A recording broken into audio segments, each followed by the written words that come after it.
Present. Here. Here. Here. Here.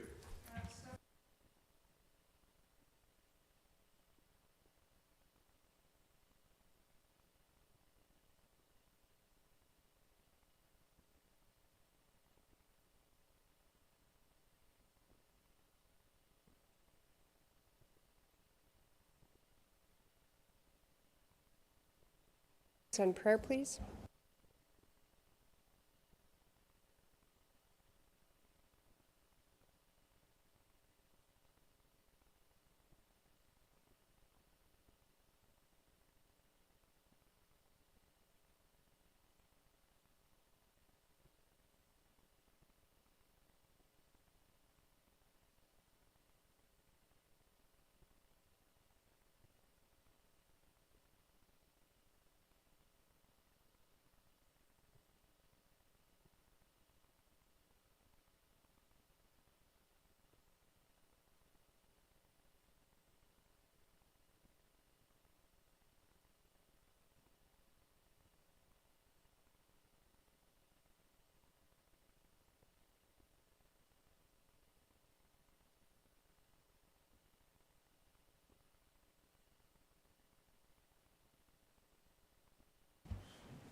Okay, any public comment on any item on the agenda?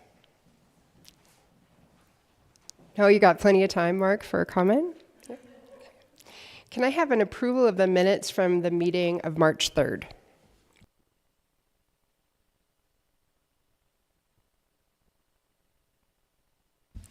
Madam Chair, I would move to approve the meeting minutes of March 3rd, and I believe there was a addition with Bob Worley's expanded comments along with that as well. I have a motion from Ms. Shaw. Is there a second? And a second from Mr. Thielen. All those in favor?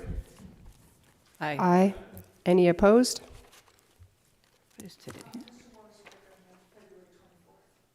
Correct. Yeah. And Ms. Cohn, thank you for these notes. They were very detailed and very helpful. So very much appreciate those.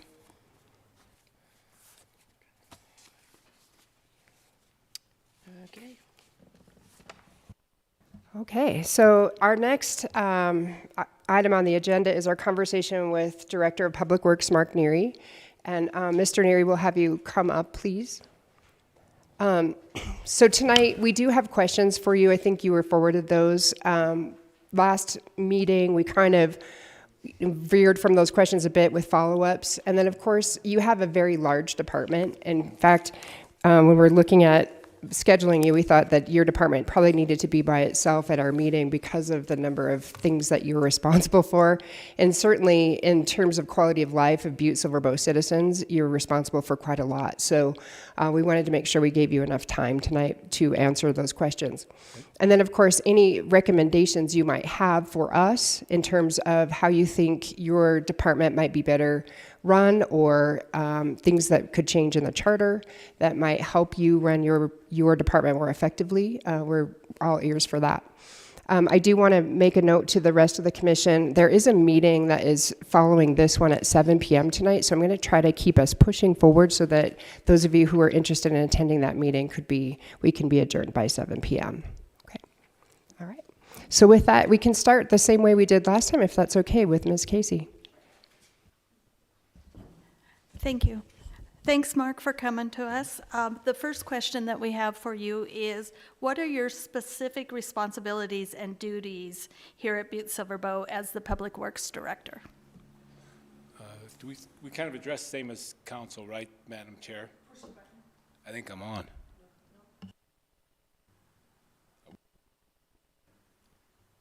I'm on. Okay. Madam Chair, thank you, Commission. For the record, I'm Public Works Director Mark Neary. One of the things, Lori, in this, I just thought I'd kind of give a rundown of what's in my department. I oversee about 115 employees. I have 6 of them that are non-union, and the rest are union.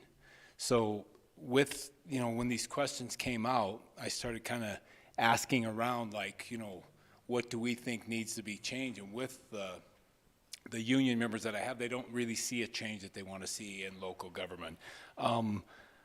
I believe everybody here knows what my departments are and what I do, but I could definitely give a quick rundown if anybody wants to hear it. Yes, please. So in under Public Works, my non-union people, I have a project manager and a compliance inspector. I have a transit manager, pre-treatment coordinator. I have 1 civil engineering tech, and I have 3 interns. And the rest of my employees are all union. At Metro Maintenance and Construction, I have 11 employees. Metro Treatment, I have 11. The Road Department, I have 22. Machinists, I have 9. Water Construction and Maintenance, I have 19. Water Treatment, I have 15. Landfill, 7. Transit, 14. And that's where I come up with my 115. And then Parks and Rec is also under me. And they have 15 full-time employees, but in the summer, they probably add another 50 with mowers and lifeguards and stuff. But Parks and Rec is under Public Works, but it has its own director to where he reports directly to JP. He doesn't report to me. It's under Public Works, but it's actually its own entity. So that's kind of a rundown. And, you know, we have miles and miles of roads, miles and miles of pipe, water, and sewer. And what our departments are here is to maintain and do the upkeep on the infrastructure we have.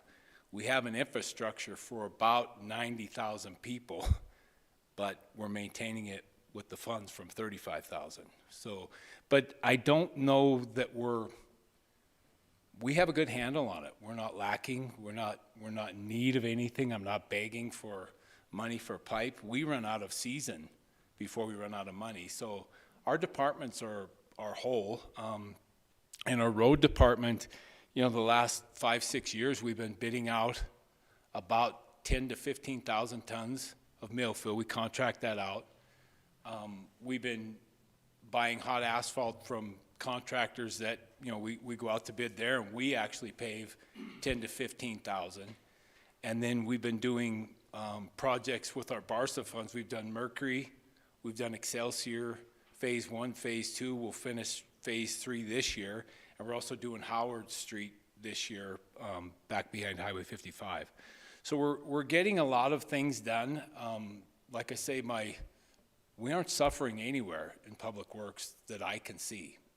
I don't see that we need any changes. All the questions that are on here about the change of the form of government or what I could see, and to be honest with you, I'm fine with the way things are right now. I don't see any of my departments that we're lacking anything. One of the things, and I don't believe it, I believe it's in the procurement process, is under 5,000 we can purchase items. Between 5,000 and 80 we have to get quotes, and over 80 we have to go out to bid. And I don't know how long ago that came into place, but since COVID, with prices and wages and everything, it's hard. And what happens is that slows down the progress. And we're trying to get quotes, and you don't get, you know, people aren't sitting there to give you a quote and they send it right back the same day. But if we can up those total amounts, I believe that 10 to 15,000, under 15,000, I believe we should just be able to purchase. And I'd say 15 to 130 quotes, and then over that go out to bids. But I don't even know where we would start. I don't know if those changes are here or if they're in the code, Montana code. I'm not positive. But that's about all I can really see that I would like changes. It's truly it. Follow-up question? Sure. Mark, thanks for coming. I know I was in your position for 6 years, and it's a daunting task. I agree with you with the bid process, but I believe that's state law. Okay. I don't think that we have the opportunity to change that, but I might be wrong, but I think it's state law. One of the comments that you made is that the Parks Department is under Public Works, yet that their director goes directly to the chief executive for for supervision. In your mind, do you think that there should be a formal separation of the Public Works Department and the contracting labor and the Parks Department, so they have their own department with their own equipment and their own employment policies? I know that it seems to me that there's a redundancy there that, well, Parks and Recreation is under Public Works, but that director doesn't I'm not directing that employee. He or she would go directly to the chief executive. Would you, in your mind, like to see that division formalized in any way? That there's a Public Works Department, which is typically what you said, under all your duties, and then there's a Park and Recreation Department that has, especially now with the festivals and the parks that we have its own autonomy and its own direction. Thanks, Mark. Dan, so I believe that they changed in the charter, it was a Parks and Rec manager, and they changed it to director, and I believe that was for grant funding and stuff. I believe, I'm not positive, but the Parks and Rec right now, and even while JP was in there, it runs under that director. They have their own equipment, they have their own budget. Yeah, it's separated now, but it's under Public Works, and I don't have a good feeling one way either way. Like when JP was in the seat, and when Sean took over, and when Bob was there, I just said, if you need my help, I'm here. And I mean, I helped them with water lines and stuff like that. But they are their own entity, and I don't know if it would be better if they were under their own. I know JP did a presentation to council while he was the Parks and Rec director, and had PowerPoint, and they talked about it. I don't know why it didn't go under its own. I mean, I really don't know. But as it is right now, it's kind of like it's its own animal. Sean's running it, and like I say, if he needs help, I can help him. Mr. Neary, could you clarify, you said there was a change because of grant language, is that correct? I believe that under supervisor or manager title, it was hard to get grant funding. That the parks departments needed a director, and I believe that. I mean, it's just kind of what I heard going through some of the process. Ms. Shaw? Thank you, Madam Chair. Thanks, Mark, for being here. It's nice to see you again. You too. On the note that Dan just made, it is in the charter. It basically says there shall be a Public Works Department, blah, blah, blah, and it lists everything, streets, roads, and it does say Parks and Recreation. And one of the things that we can do as study commissioners is we can just update language in the charter. There's some things we can't do.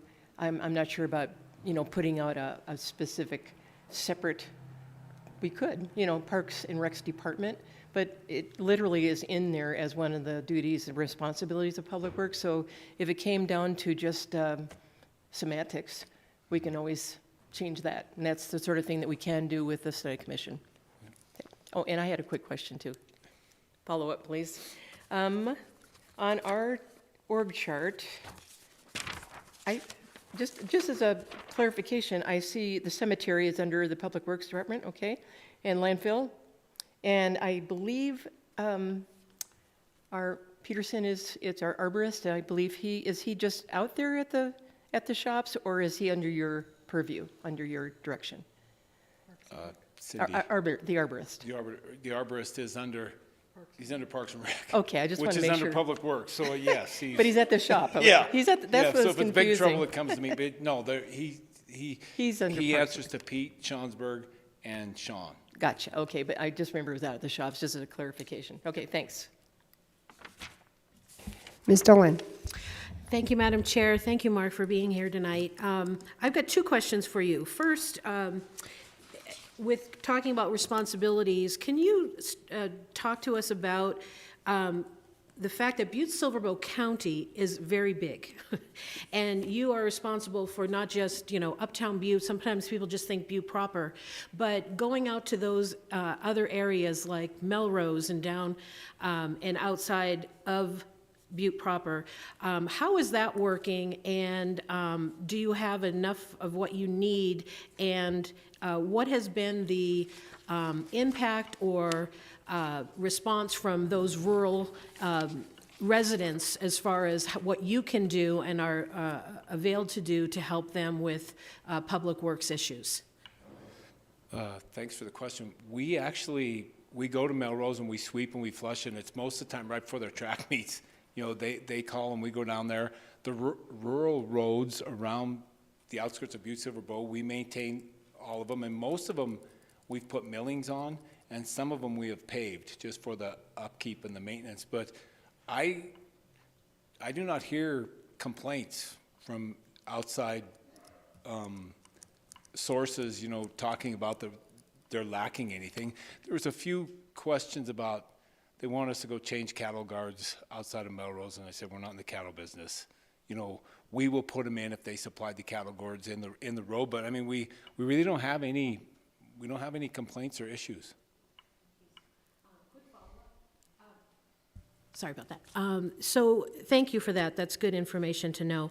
And with regard to Cindy's question, or Commissioner Shaw's question about cemetery, do you think, is it your opinion that we were talking about the coroner with Chief Executive Gallagher last week, and do you think it's still appropriate to leave the cemetery functions and everything under Public Works, or should that be moved potentially if the coroner moves under the Sheriff's Department? That's a possibility. What are your thoughts about the cemetery? I believe that the cemetery right now is kind of under Parks and Rec also.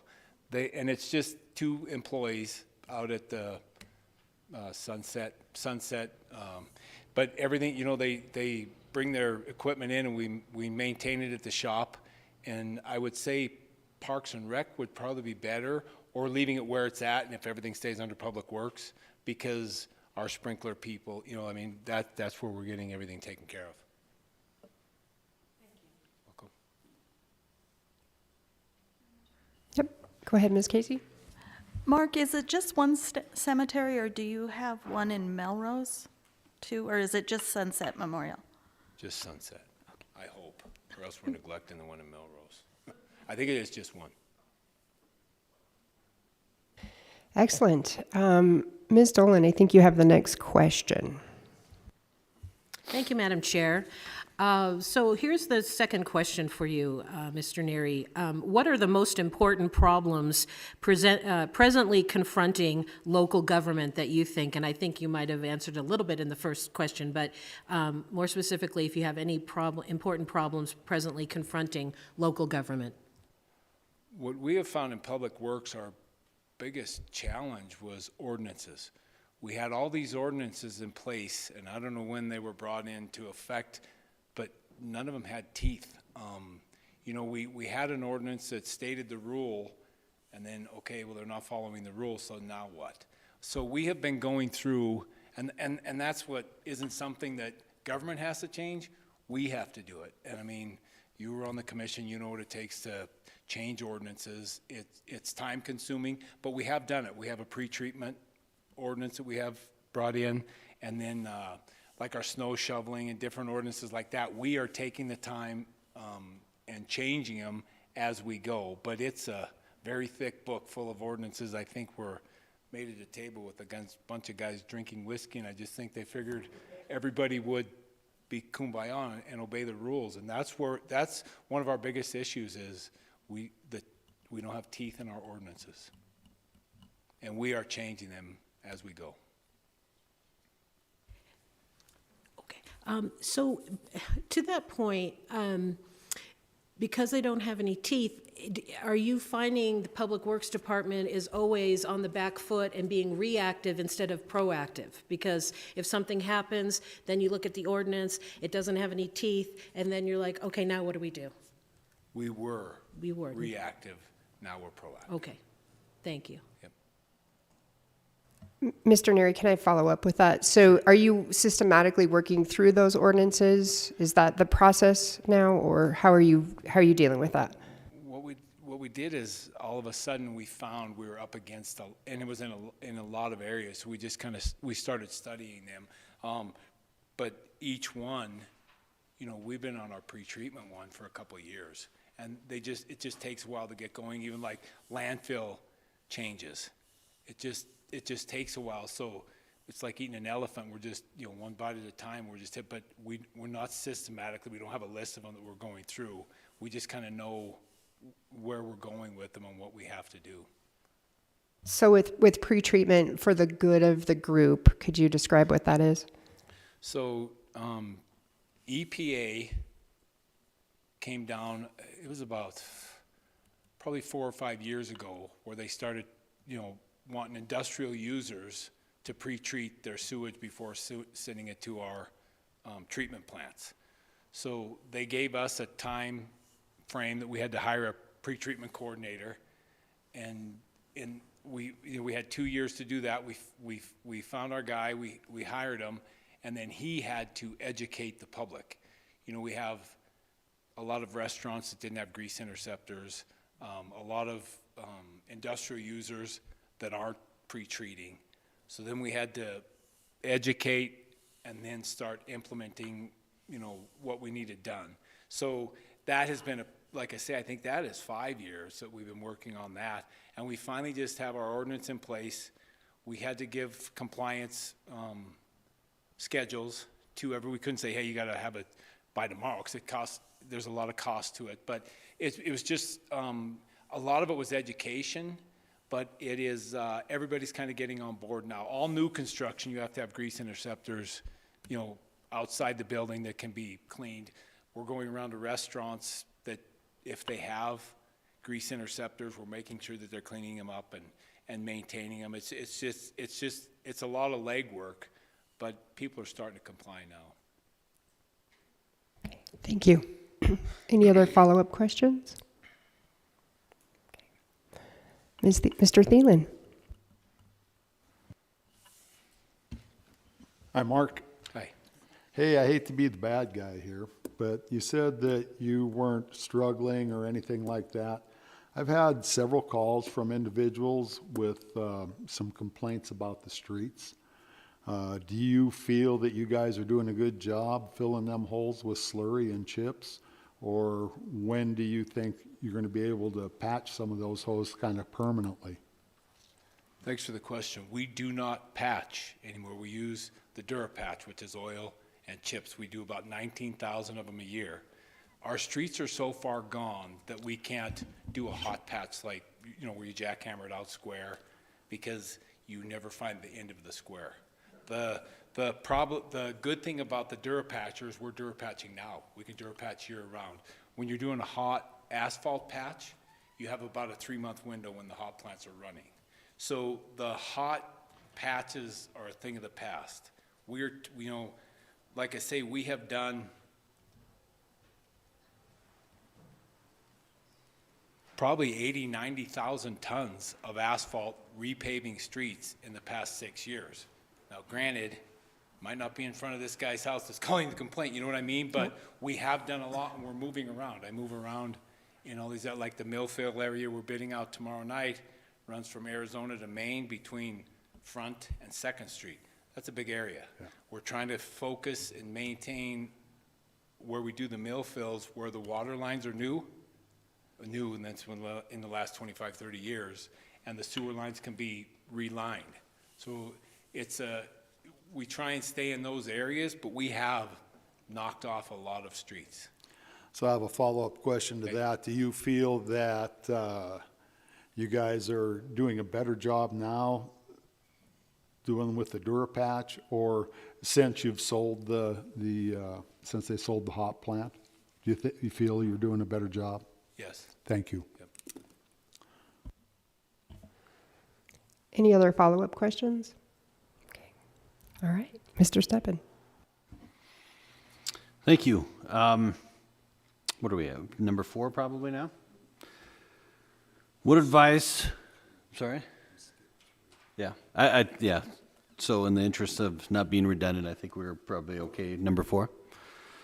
What advice would you, as the Public Works Director, give to us, the Study Commission, in terms of conducting a comprehensive and impactful review of local government? I believe to go to somebody besides me. I'm not being, there's a lot of departments like planning and community development, Superfund, or Department of Reclamation, that might want some different changes in government. And I'm not just saying this because I'm a JP fan of me, he's a friend of mine. I think he's doing a good job, but other people might have some changes that they would like to see, but like I say, as far as I'm concerned, if you can make summer longer so we could do more work, would be good, but I know that's out of your hands. But, yeah. Ms. Casey? Thank you, Madam Chair. It's on. Yeah. Turn your hearing aids up. Oh, okay.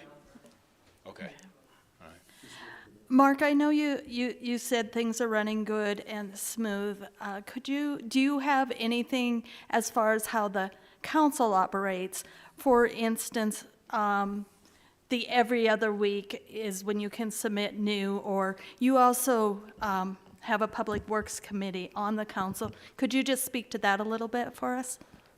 One thing I will mention about that too is sometimes we have to have suspension of the rules to get a contract in line. So that is hard going every other week. That would be, I guess that is something that would help, but I mean, and I don't know if that could be changed with this study commission, but that would help rather than having, because what that does, it kind of draws like, what are you trying to do? Why are you trying to pull a fast one on us? But I mean, really, it's that could be something that I would like that to be weekly, that you could get a contract approved or ask for a bid opening, because sometimes you wait, then it might be a month. It adds an extra month to what's going on, but that is a good point.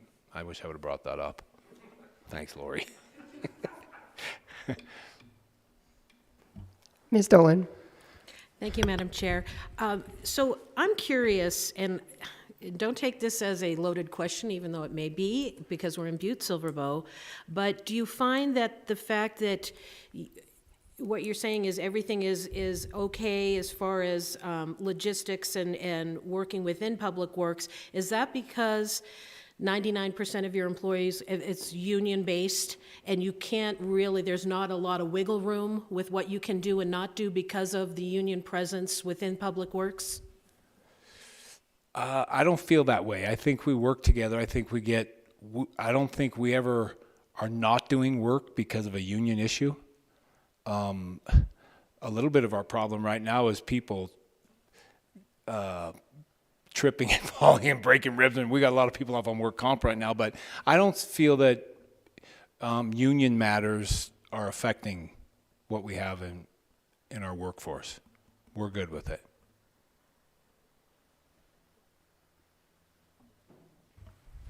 Any other follow-up questions to this particular line? Okay. Mr. Dennehy, I think you're up.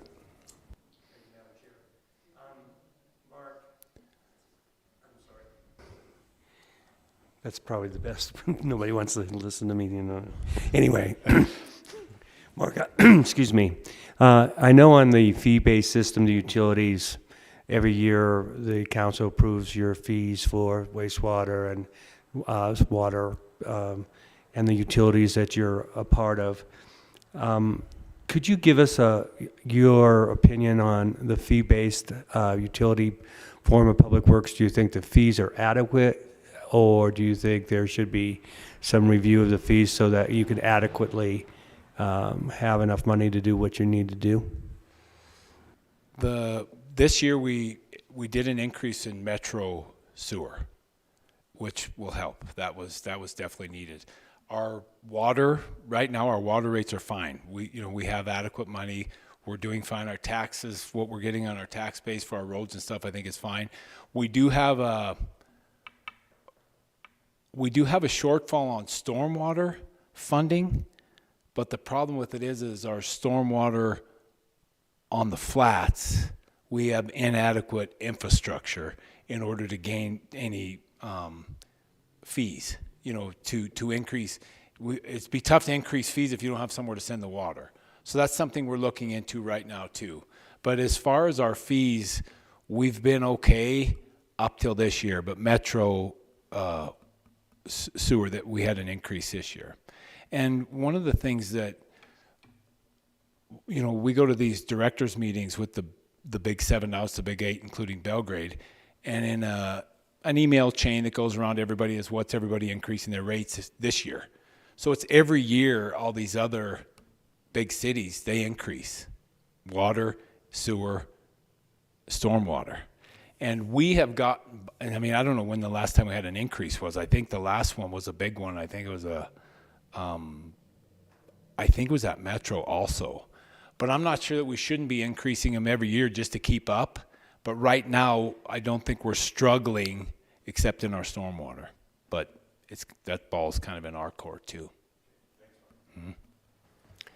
Mr. Thielen? Thank you, Madam Chair. Mark, do you think they have their increases because of growth, the growth in these other communities? It could be. I'm not exactly sure.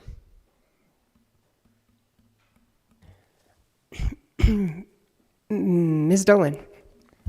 One more follow-up too. When you said that you have inadequate, I'm sorry, Madam Chair, Mr. Neary, sorry. You have inadequate infrastructure down in the flats for stormwater funding. So does that go back to your first point when you said that Butte-Silver has the infrastructure for 90,000 people, but you can only support, 35,000? Does that disconnect, does that go back to that, or is it something else? So one of the things is our water and sewer sanitary was designed for 90,000. That was above Front Street. So then when they started developing in the flats, it just kind of, let's just build and build and build. And, they did the infrastructure uptown first, and we have adequate infrastructure. But down below, I think we really didn't think it through. We just started building out there, and that's where we're running into issues. Mr. Neary, you said with the roads and everything, our roads are in disrepair, so you're systematically working through, but you feel that you have enough money to make that systematic, I guess, how long would it take to finish the repairs, or would we be forever chasing our tail and never, really getting to the point where we're in good shape again? Madam Chair, I believe that within 10 years, you'll start to see to where people will be not paying as much attention to the potholes. They'll actually see how we're getting caught up. But it is, I mean, our roads are in disrepair, and when Butte-Silver Bow had the hot plant, there was a short window, and they only could get so much done. And then a lot of the answer was just overlay. They weren't mill fill. What happens is all the overlays have stopped the water. So now the water, and that's where we run into our issues. And that's what we're doing. We're milling off the surfaces, and we're trying to get down lower than what the overlays were to bring the streets back to life. But an overlay, a mill fill, it's only going to get us 10, 15 years. So once we get caught up a little bit, some of those roads will start falling apart too. But we can't total reconstruct every street. Like Excelsior, I think we did, it was from Waukesha to Missoula last year, curb, gutter, sidewalk, and roads. I think that might be 5 blocks, and it was 1.3 million. So we're doing, that whole area down that I was talking about between Arizona, Main, Front, and Second. We'll do that for about the same amount of money, but that's a big area. And that'll have a big impact on those streets down there. And those are grant funds as well that are supplementing the repair, or is that all taxpayer? That's our taxpayers' money. Thank you. Other follow-ups, Ms. Shaw? Thank you, Madam Chair. Did I miss you saying something about water mains? I know Uptown District was always my thing, and we had so many water main repairs, and it is the oldest part of town, so maybe you can give us an update on that. On On where just we're the at? numbers. I mean, we had 500 a year for a while there. It seemed like just, So I think for 15 years, NRD funded that program, and we did 17,000 feet a year. And it was all above Front Street. It was all done with natural resource damages money. So we figured out a few years ago there's about 33,000 feet above Front Street that still needs to be done, but they aren't big problem areas. You know, you don't have going back and forth to leaks quite often. Butte-Silver Bow crews do about 10,000 feet a year, and we're actually targeting the problem areas.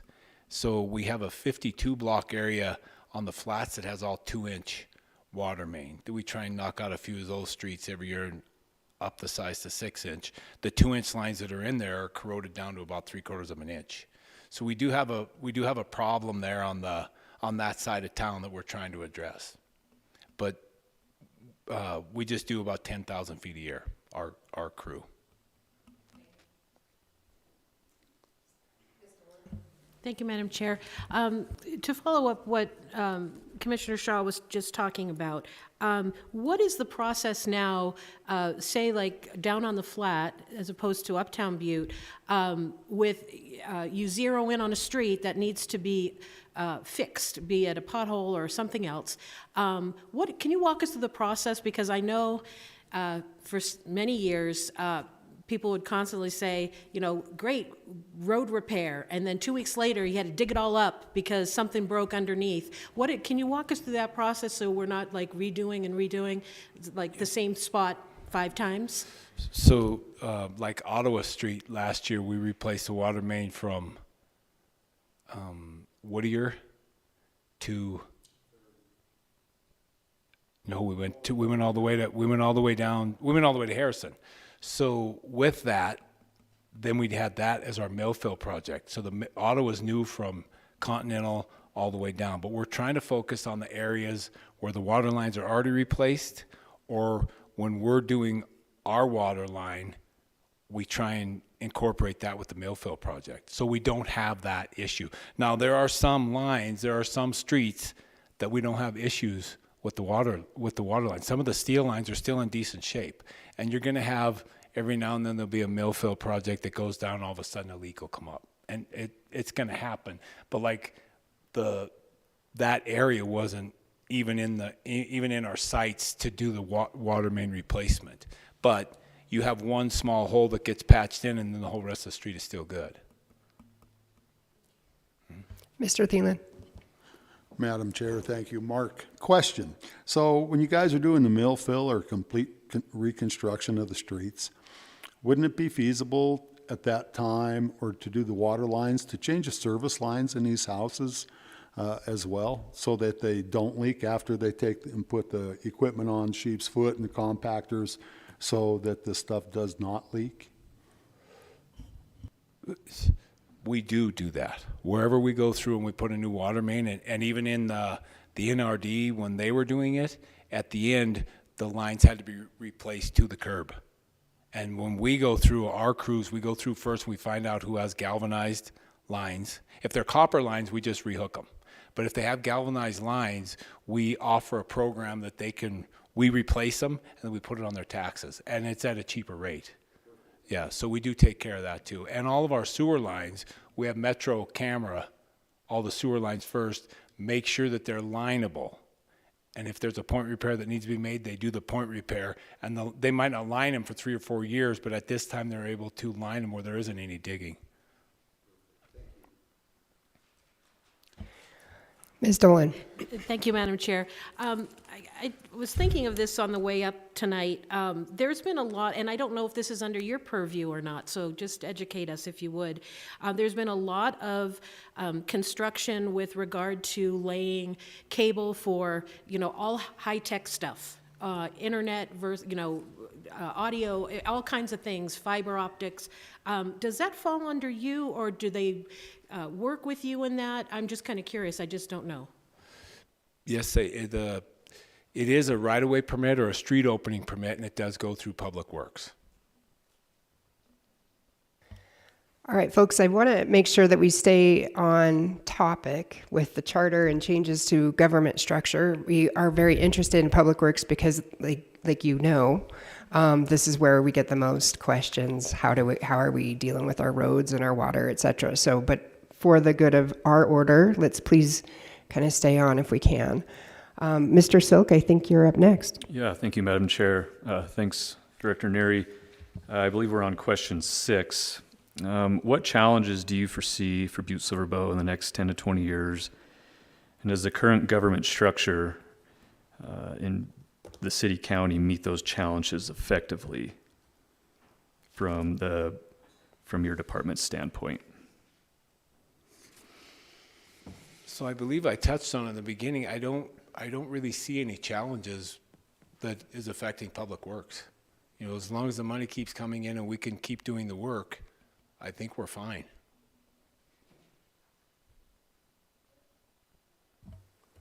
Ms. Shaw. Okay. Madam Chair, thank you, Mark, again for being here. We appreciate it, Director Neary. The last question is, what is the current rate of annual compensation for you and the members of your office professional staff? Are these rates of compensation fair? I believe they are. We did a salary study, Okay. and I believe they went, all over the state, and they had job descriptions of what was going on in our department, and I believe they came up with, through the salary study, that was fair. And I haven't had any complaints, so Follow up, how about yourself? I'm fine. Awesome. Thank you. Thank you, Madam Chair. Can you tell us what those rates are? If we're asking everyone. It's fine. Well, how much what's your annual salary? And what are the annual salary of your professional staff? I didn't bring that with me. I'm not positive. I believe I'm about 115,000 a year, 55 something an hour, whatever that comes out to.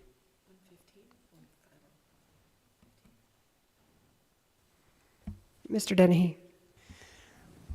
Mark, I'm not going to ask you how much you make because whatever you're making it, you're worth it. So, and I'm going to say that to all my colleagues because I'm a 38-year veteran of the local government. So, but I want to get back to the form of government again and your ideas and some of the challenges you have in trying to fix roads, trying to fix sewer problems, trying to fix water problems with water lines that have dilapidated, trying to find infrastructure on stormwater that there isn't a structure there because we don't have stormwater on the flats. Right. And then we have a large department that you have, which was there when I was there, is that you always help out somebody.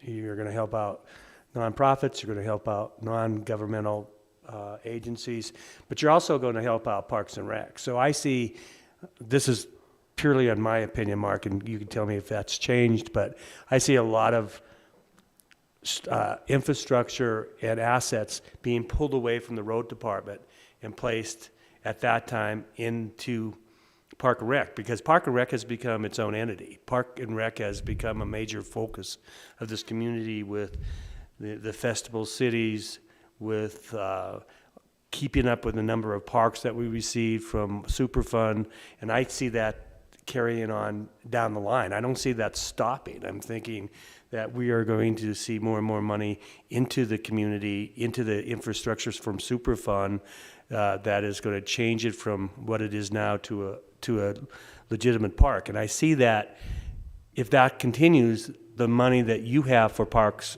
or for roads and infrastructure being siphoned away to Park and Rec, which in order trying to get all of these things done in 10 years, I find that hard to fathom. So I don't want you to go out on the limb, but from my perspective, more of an opinion, I think that Parks and Rec needs to be an entity of itself. It needs to be a department in itself, and it needs to be self-funded itself.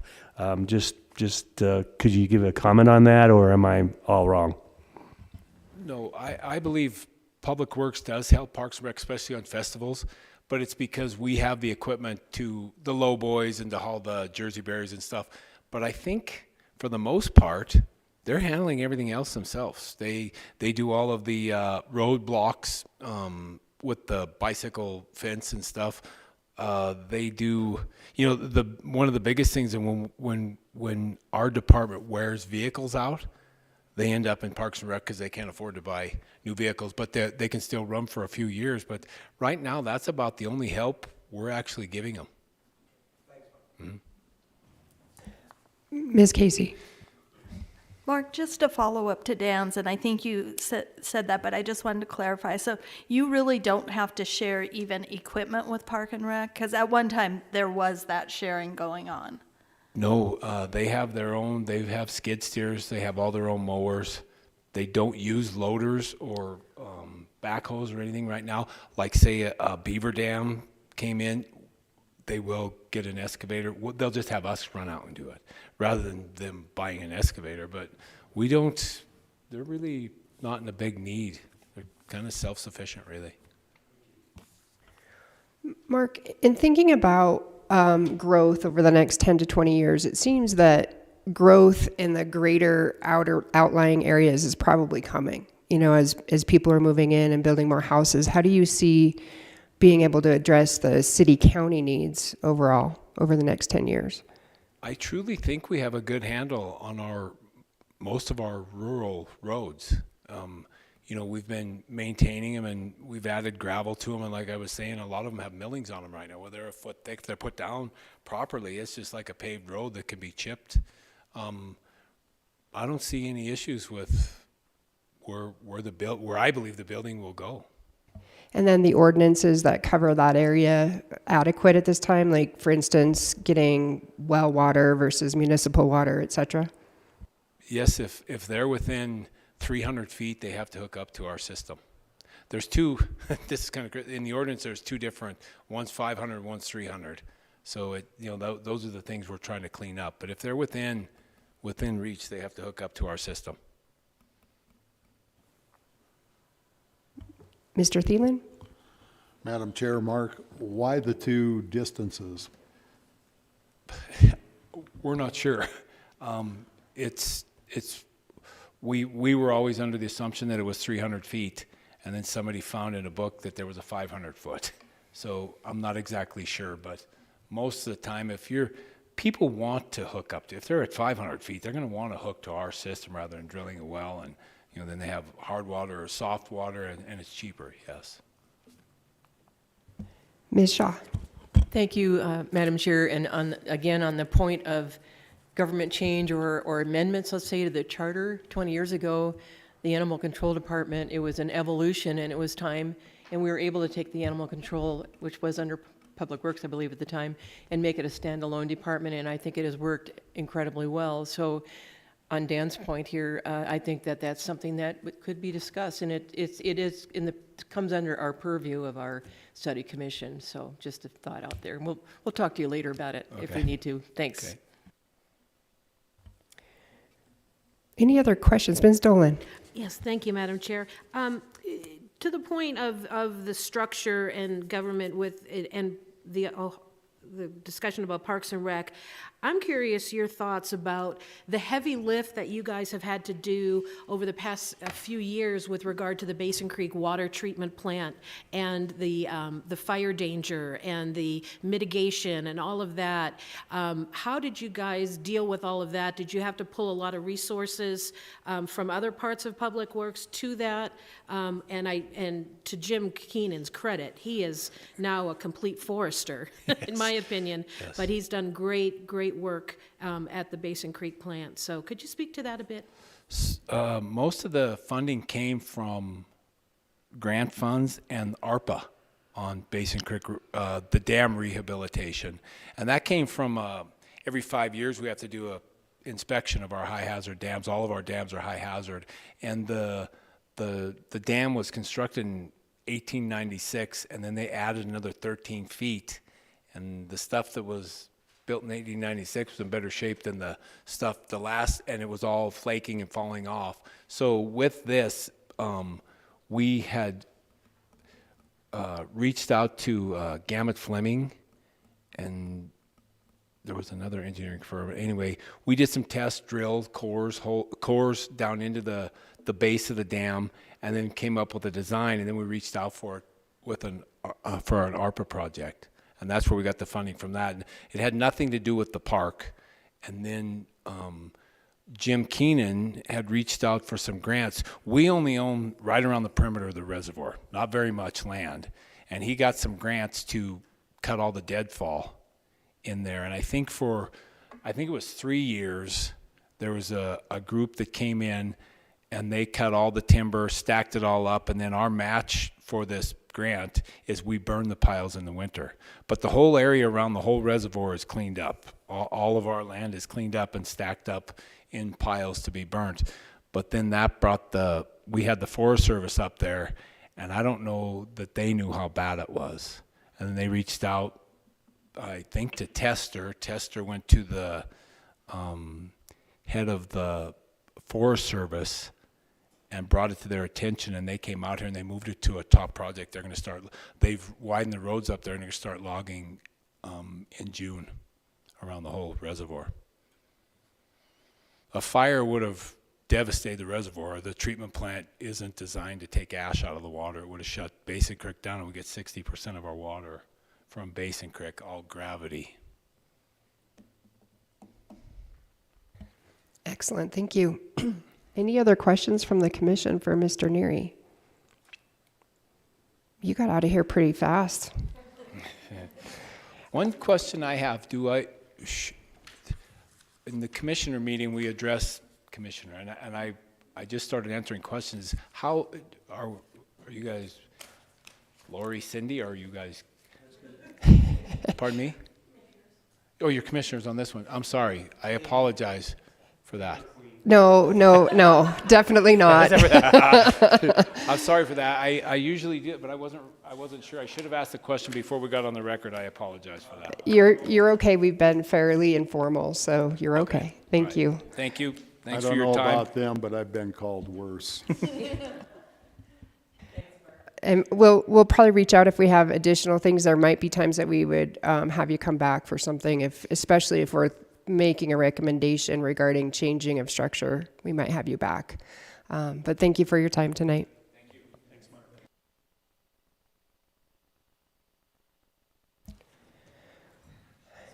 All right, our next item on the agenda is study commission update or correspondence. Ms. Cohn?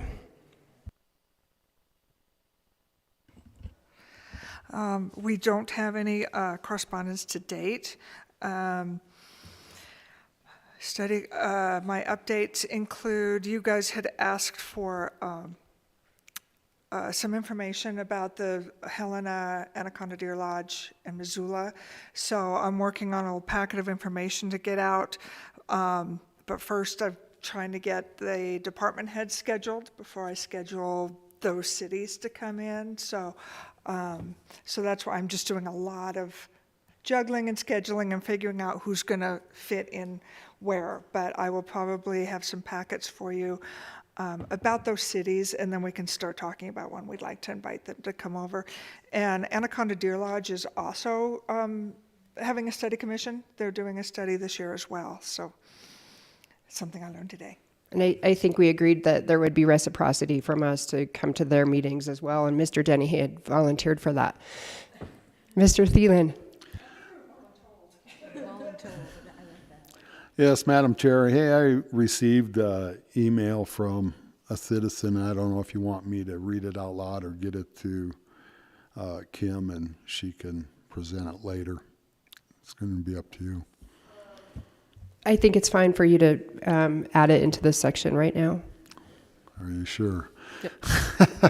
Madam Chair, I agree with you, because if you get a letter, we do read it in the record and it's presented and it's documented to go in the archives. But if that's what it is a comment, I'm assuming. Say that again, I'm sorry. If that's a comment from somebody that just wants it read into the record, that's perfectly okay. That's just my. I don't know. I'll go over it and I'll let somebody look at it and we'll go from there. How's that?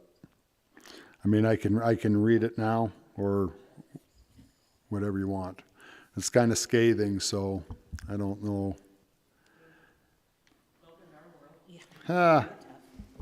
Ms. Cohn. Or you could give it to me, I can summarize it, but then it will also be attached to the actual record. I think it's important. We've talked about making sure that our body is open and receiving all sorts of feedback, whether we like it or not. That's perfectly And so clear with me. go ahead All right. and read that in.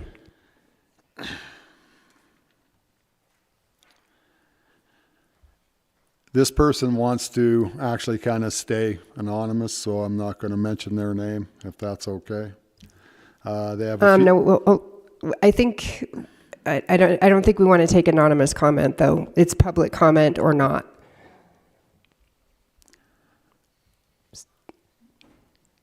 So maybe you can reach back out to that person to see if they would like to be on the Let me do record. that first, and we'll probably do that next week. Yeah, we can't, if you come forward, you give your name and address for the record. If you submit a letter, it's a signed letter, so it can't be Right. I an get it. anonymous email, but Yeah, yeah. I- So if I they're get willing it. to, then we'll take it, but if not, Let me reach back out to them, and we will go from there. excellent, thank you. Thank you. Madam Chair, just one last point on that. Yep. Is we always ask for a name and some way of contacting the person. We think that's only fair to ask of a public comment, a name and an address. So I would just say that now, since we all know that in the future.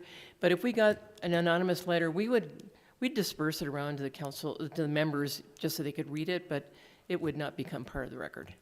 Just saying. Thanks. Perfect. I'll find out, and you'll either have copies of it next week, or we'll be reading it out loud. Thank you, Mr. Thielen. Ms. Cohn, any other correspondence or report from you? Okay.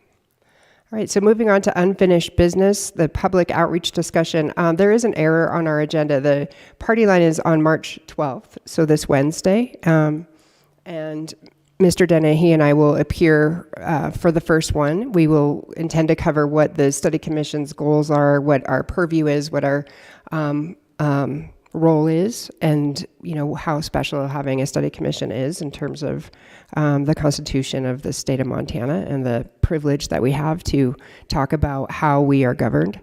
And then the op-ed piece. Thank you, Mr. Steppen, for starting that outline, and that was sent to email. So in looking at that op-ed piece, it seemed like we had multiple articles, one being the beginning of what do we do and what are we allowed to do, and then how the public can engage with us later on. And so I just was wondering if there was any feedback or any more discussion about the op-ed, and then if there's folks that would like to maybe subcommittee those, because I'd like it to be from us as the commission and not from one individual on the commission. Ms. Casey. Madam Chair, Matt, thanks for doing that. I just had one comment that I think when we say government structure, we should define that. That right now, for example, we're currently a self-governing with a charter chief executive, elected chief executive, because I think structure to people means different things. Like, for instance, the structure of the departments on the executive branch, which is the executive branch and not necessarily covered under the charter unless we wanted to do something like, because Park and Recs is in the charter. So I just would recommend that we kind of explain what we mean by the term structure a little bit more when we're talking to everyone. Excellent point. Ms. Shaw. And I will say that anybody I ever run into, they just have no clue what we're doing. And we're into our second month, roughly, and that's understandable. I think we've gotten a lot done. But I think it's super, super important that we at least start putting something out there, that we exist, that this is what we're doing, like you just said. And Party Line's great. A lot of people go on Party Line. Are you ready for that? Yeah, and so I'm just reiterating that the sooner the better on something to put in our meager media. I'm just saying there's not that much out there, but thank you. Ms. Dolan. Thank you, Madam Chair. So, yes, thank you, Matt, for doing this legwork. That's a lot of work, and I like how you just made sections for possible op-eds. I'd also ask to, recommendations under number 4, recommendations to the Council of Commissioners. I'd also like to let the folks know, or the public know, about the role of the county attorney. and what his role is to help us, you know, with legalities and in a post 2026, after we're almost done or finished with our recommendations and what we're sending to the voters, that process of the county attorney's lift in that, and if he's helpful with the commission, because I just recall that not happening in the past. So I think that would be a nice thing, because our new county attorney is willing to help in that regard, and what he said in our first meeting.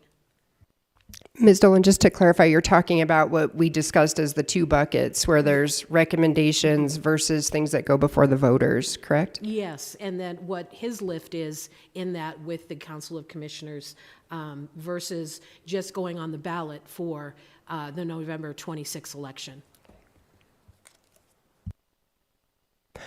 Are there folks who are willing to help Mr. Steppen get these ready? I will definitely volunteer for that as a subcommittee, but if there's another person or two. Mr. Dennehy will as well. Are you comfortable with the three of us writing for all of us? Ms. Casey? Okay, so there's 4. That's plenty. That's all, right? So, all right, thank you very much. And we can probably convene via email with the writing of the first pieces. I'm sure Wednesday will help us with some draft, too, of questions that will come up. Ms. Cohn? And Ms. Casey. All right. Any other discussion about public outreach today? All right. Excellent. So moving on to new business. Do we have any new business tonight? Mr. Dennehy? Madam Chair, more on unfinished business maybe next or in 2 weeks, because we're not going to meet on St. Patty's Day. Dang it. We're not going to meet on St. Patty's Day, but the 24th of March, we can have the bylaws ready for passage and have it on the agenda so people know that it's on the agenda for discussion and passage. Thanks, Kim. My apologies, Ms. Cohn. I missed that when I reviewed the agenda. So please excuse me, commissioners, that I missed that.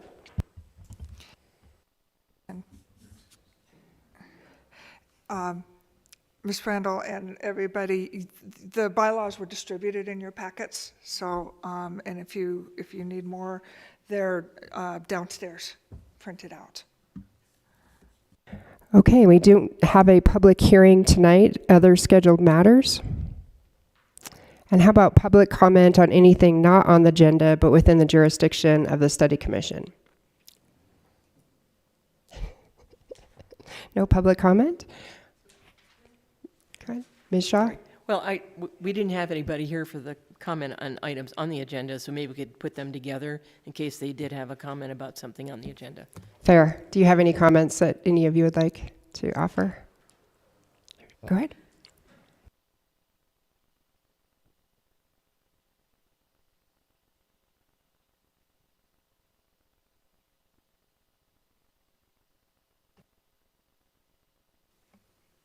Okay. My name is Dan Olson, 1066 Standby Creek Road.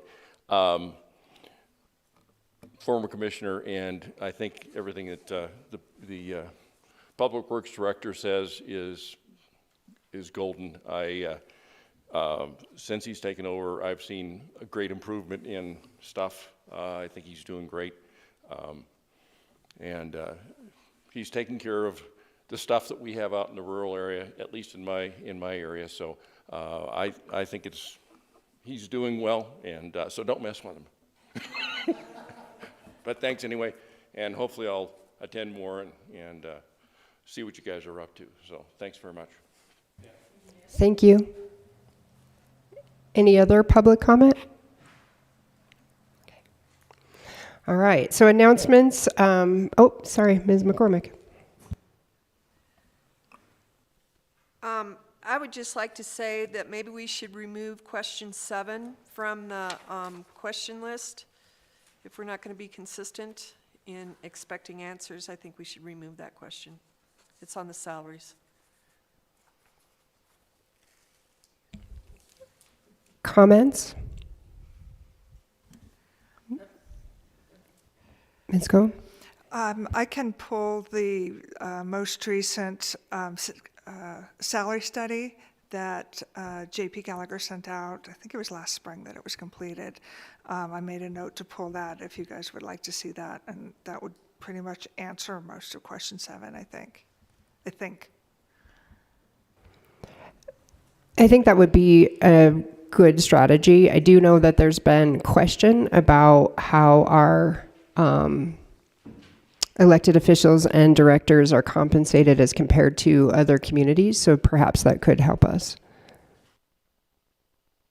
Ms. Casey? Madam Chair, I think that would be beneficial, the study, but I also don't think that this question needs to be removed. I think there may be some directors that would like to talk about their salaries. We ask different people different questions as they come up, so I don't think that we need to remove it. If someone doesn't have the information, that's fine. It's certainly public information, all of the Butte-Silver Boat salaries, but I would recommend leaving it on because I think there may be some directors that might want to talk about it. Ms. Shaw? Thank you, Madam Chair. And I was wondering if we're just going to use this basic outline of questions in the future. This worked for me. I just wasn't sure if we could say officially that, well, make copies. Maybe if Kim can make a copy of this every time we have because I love writing on stuff. So, thanks. Mr. Neary? Thank you, Madam Chair, Commissioners. I would have brought that information. I wasn't not going to share it, but I didn't know I was supposed to. I only have 5 questions on what came to me, so I didn't know anything about the salaries. I would have let her fly. So just so I wasn't holding back. I didn't know I was supposed to bring it. But if the other questions went out to other directors, we might want to make sure that they have that question. Very fair. And I think also with some of our elected officials, I'm thinking of Ms. Baker Patrick. You know, when we're talking about property tax revenue for the present fiscal year, she's going to have that information.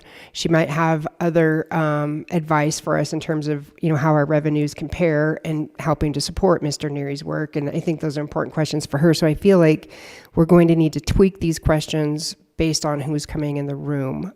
Last week we talked about it as being, you know, we could use the same questions, but I'm not sure that's going to work for us. So we can maybe send both sets or revise as the subcommittee would like to do. It's up to you guys.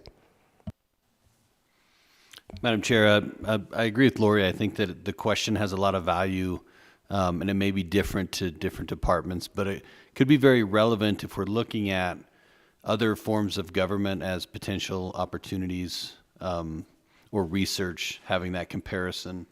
And it is all public information, but I think it's important that that we offer that information to the public if we're looking at potential changes that may be relevant for comparison's sake.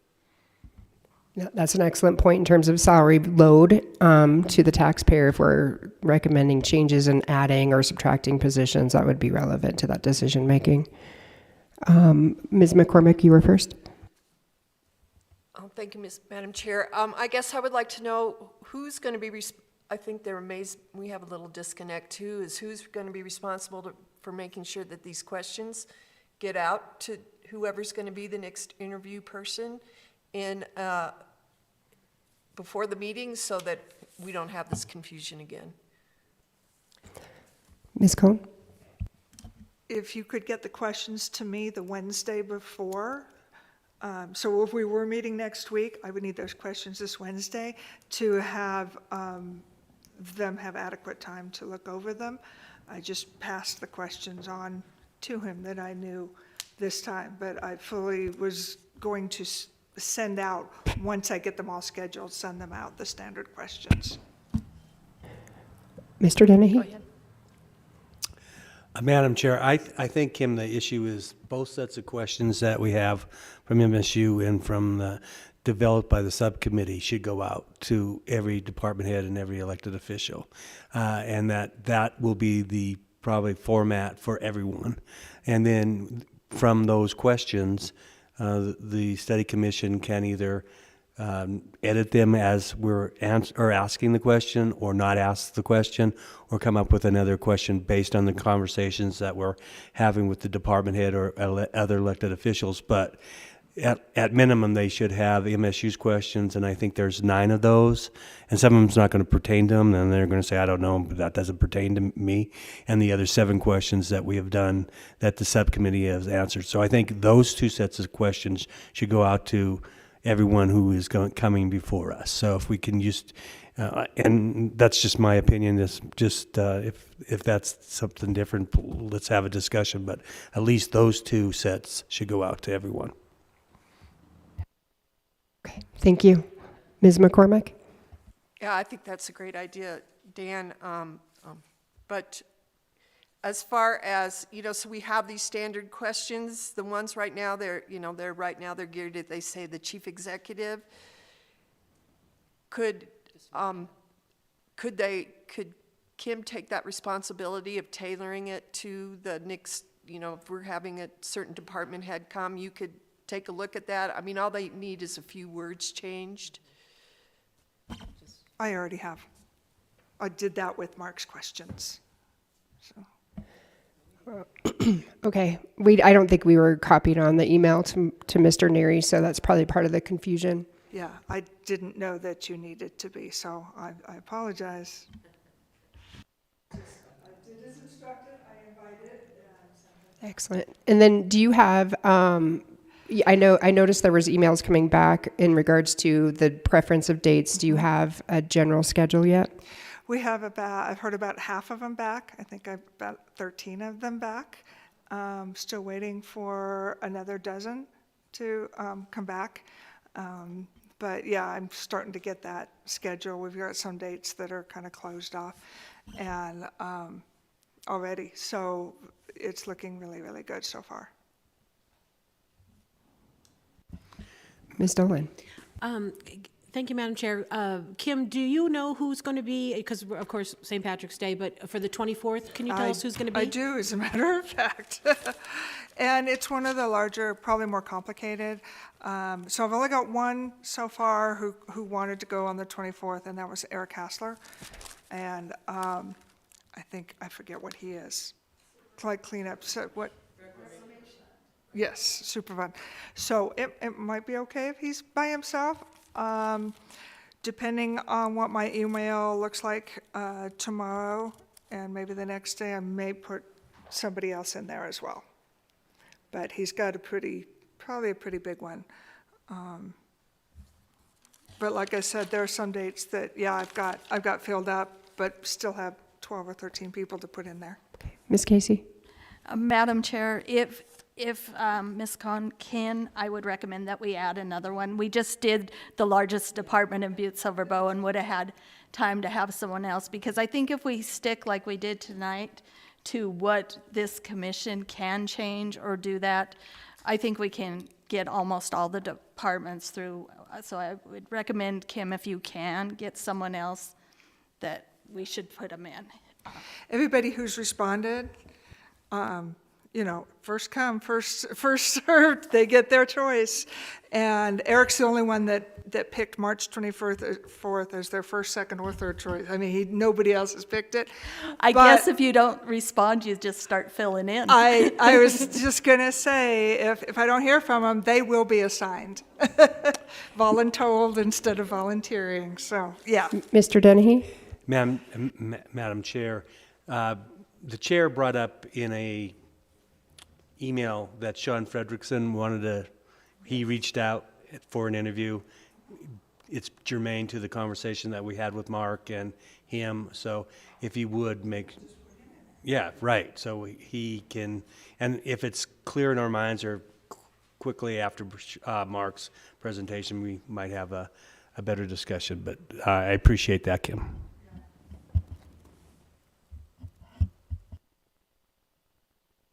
Okay, anything else on the next schedule or announcements? All right, so as we said, we're going to have the national holiday known as St. Patrick's Day off.